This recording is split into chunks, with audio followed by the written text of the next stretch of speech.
พิธีเฉลิมฉลองวันสร้างตั้งเขนงการเงินครบรอบ75 ปีได้จัดขึ้นในวันที่31 ตุลาคม 2025 ที่นครหลวงเวียงจันทน์ให้เกียรติเข้าร่วมโดยท่านสอนไส ศรีพันโดษนายกรัฐมนตรีมีท่านสันติภาพภูมิหารรัฐมนตรีกระทรวงการเงิน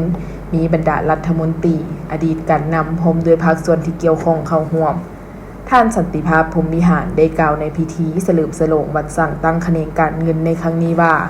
เขนงการเงินมีภาระบทบาทสำคัญหลายด้านในการขับเคลื่อนและยูเฮงการพัฒนาเศรษฐกิจสังคมแห่งชาติเป็นสีหน้าที่การให้ศูนย์กลางภาคและรัฐบาลในการคุ้มครองระบบเศรษฐกิจมหาภาคในการวางแผนพัฒนาเศรษฐกิจสังคมแห่งชาติแผนงบประมาณแห่งรัฐแผนการลงทุนของรัฐแผนพัฒนาระบบสถิติแห่งชาติในขอบเขตทั่วประเทศและประกอบส่วนสำคัญเข้าในการปกปักรักษาและสร้างสรรค์พัฒนาประเทศชาติถึงอย่างใดก็ตามทิศทางและนโยบายของพรรคในระยะใหม่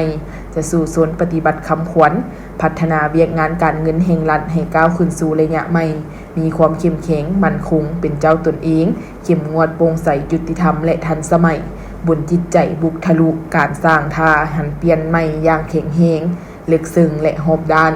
ตามทิศสร้างเศรษฐกิจเอกราชเป็นเจ้าตนเองระยะใหม่ให้เป็นรูปธรรมโอกาสนี้ท่านสอนไส ศรีพันโดษยังเน้นให้กระทรวงการเงินเอาใจใส่บางปัญหาที่สำคัญเป็นต้นเพิ่มทวีความเป็นเจ้าการแก้ไขความยุ่งยากทางด้านเศรษฐกิจการเงินให้เป็นรูปธรรมสืบโตสุ่มใส่จัดตั้งปฏิบัติบรรดานโยบายและมาตรการคุ้มครองเศรษฐกิจมหาภาคด้านการเงินตราเพื่อสร้างความมั่นเที่ยงและรับประกันเสถียรภาพให้เศรษฐกิจแห่งชาติเขนงการเงินต้องสมทบกับภาคส่วนที่เกี่ยวข้องสืบโตสร้างความมั่นเที่ยงทางด้านเศรษฐกิจการเงินให้ได้โดยไวโดยสุ่มใส่รักษาเสถียรภาพการบริหารหนี้สินสาธารณะสืบโตสุ่มใส่พัฒนาและยกระดับคุ้มครองการเงินแห่งรัฐเป็นทันสมัยศูนย์รวมและเป็นวิทยาศาสตร์ในพิธีท่านสอนไส ศรีพันโดษยังได้ให้เกียรติประดับเหรียญไสอิสระสั้นสามและมอบใบย่องย้อให้กระทรวงการเงินที่มีผลงานดีเด่นในการเคลื่อนไหวเรียงงานเขนงการเงินตลอดระยะ10 ปีผ่านมามอบใบย่องย้อผลงานประจำปี